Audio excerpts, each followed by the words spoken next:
એક bullish report આવ્યો છે યુનાઇટેડ સ્પિરિટ્સના કાઉન્ટર પર અને એટલે જ યુનાઇટેડ સ્પિરિટ્સમાં આજે તેજી સાથેનું આપણે કામકાજ પણ જોઈ રહ્યા છીએ. શું છે રિપોર્ટ એ જાણીશું મારા સહયોગી આરતી મહેતા પાસેથી. જી આરતી, શું રિપોર્ટ મૂક્યો છે જેપી મોર્ગને યુનાઇટેડ સ્પિરિટ્સ માટે? જે જેપી મોર્ગનના રિપોર્ટની વાત કરીએ ખાસો પોઝિટિવ રિપોર્ટ અહીંયા આવતો દેખાઈ રહ્યો છે. ઓવરવેટ રેટિંગ આપી રહ્યા છે તેઓ અને લક્ષ્યાંકની વાત કરી લઈએ તો ₹1510 પ્રતિ શેરના લક્ષ્યાંક તેમના તરફથી છે. તેઓ કહી રહ્યા છે FY27માં મજબૂત ગ્રોથની આશા અહીંયા બનતી દેખાઈ રહી છે. રિનોવેશન, ઇનોવેશન અને પ્રીમિયમાઇઝેશન જે છે તે ગ્રોથના ટ્રિગર્સ હવે અહીંયાથી આપણને રહેતા જોવા મળી શકે છે.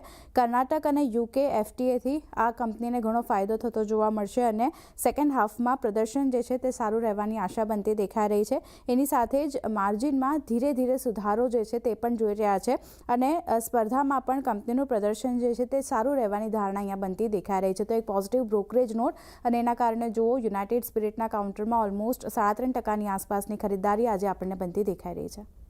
તો યુનાઇટેડ સ્પિરિટ્સ અગેન આજે આપણે સારી એવી મજબૂતી સાથે કામકાજ જોઈ રહ્યા છીએ બિકોઝ જેપી મોર્ગનનો એક પોઝિટિવ રિપોર્ટ આવ્યો છે.